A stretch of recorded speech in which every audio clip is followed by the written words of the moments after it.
Hey, what's up, everybody? Brad here with the Zero Party. Hope you're having an awesome day. Listen, wanted to talk a little bit about Behringer for just a minute. Dun, dun, dun. Cue the spooky music, right? Well, here's the scoop. I think that Behringer is not really what we need to be talking about. Behringer's not the issue. I get both sides of it. We got the people over there saying, well, it's classic gear. It should have been da da da da, right? Okay. And then you got other people saying, hey, free the music. It's now affordable.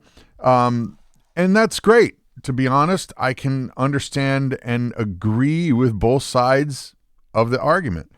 But I think that Behringer is only the tiniest little part of this bigger issue that is this. It's an industry-wide issue. I think it's a problem that all manufacturers have, and frankly, all musicians. And that's this. Nobody's pushing the boundaries anymore. Nobody's seeing how far can I go with this? What is the next step? What's the next level? Think about it. All the music that we pretty much really like that is made with synthesizers or guitars or just about anything, really, it all points back to 60s, 70s, 80s, 90s, 2000s. It all seems to point backwards, not forwards, which to me is funny because if you look at bands like, Genesis or Pink Floyd or any of those big, gigantic bands back then, they were all looking to make music that had yet been made. How about this? I don't know, Kraftwerk, anybody? They were all trying to make the music that was pushing the boundaries. And so when we look at this issue of Behringer, oh my gosh, gracious me, they're making music gear that's affordable. Well, guess why? Here's a crazy thing. They're making music gear that's affordable. Why? Because people want to buy it. They're responding to the market. If the market was demanding something else, you know what they'd do? They'd make something else.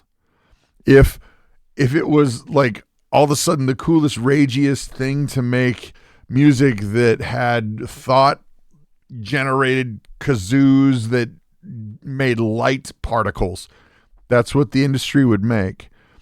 Behringer is simply a byproduct of what you guys say you want. And when I say you guys, I mean everybody, guys, gals. Hey, I'm old, I'm allowed, I get a pass. I don't know all of the new trendy hip ways of saying everybody. So here's the scoop. Behringer's making gear that is a response to what the people want to buy. My big question is this. What is going to be the next thing? Where is the boundary that needs to be broken, and then who's breaking it? You see, here's the deal, folks. We keep looking back. We keep looking to the past instead of going, all right, I see those boundaries. Now let's break them, which is what the musicians before were doing. It seems like we've gotten into this just rut of formula, and this is how a song should go. Here's your intro. Here's your verse. Here's your pre-chorus. Here's your chorus. Here's your bridge. It's formula. It has to sit in this way.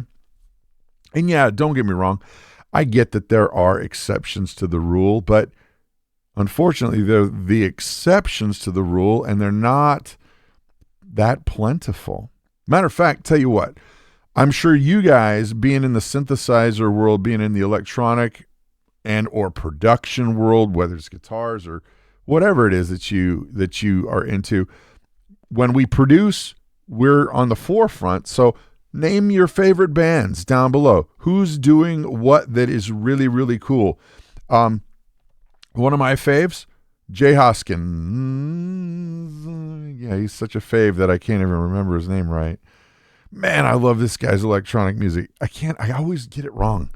Jay, if you're ever watching this, bro, I promise you, I'm not trying to be a dork with your name. It's either Hoskin or Hosking. I think there's a G. Dang it. Never been good with names. But Jay making some sweet, sweet jams with the electronic devices. But even Jay, I gotta say, it's stuff that is cool. But where's the next level? I want to know who's making music with thought. How about light? What's the next thing? Bands like Pink Floyd, if what the song On the Run, I've heard interviews with the guys in the band saying they thought that they were making music for the future. You look at guys like Peter Gabriel that were amazing back then, but they all thought they were producing something that was going to be cool as the next level thing. And they were. Here's the scoop, though. Who are the new ones? All I'm seeing, for the most part, and I'm saying stereotypically, a majority, it's all the rehashed stuff. Yeah, they play the guitar in a little bit different way, but it's the same kind of thing. Yeah, they do their whatever. You get the point. Who's pushing the boundaries? Who's going forward?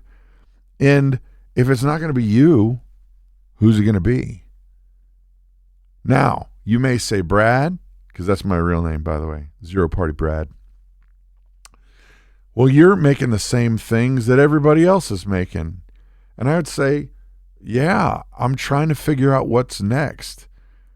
But I'm not happy with just sitting right here making the same old, again and again and again. Ladies and gents, we need to be pushing the boundaries. What is next? Who are those leaders? Where's that boundary? And then break through. Names down below, comments down below, ideas down below. I guarantee you, man, Behringer's not the problem. Neither are all these manufacturers that are making the stuff that, guess what, we want to buy. It's us who's not driving the market. Have an awesome and blessed day, guys. Bye.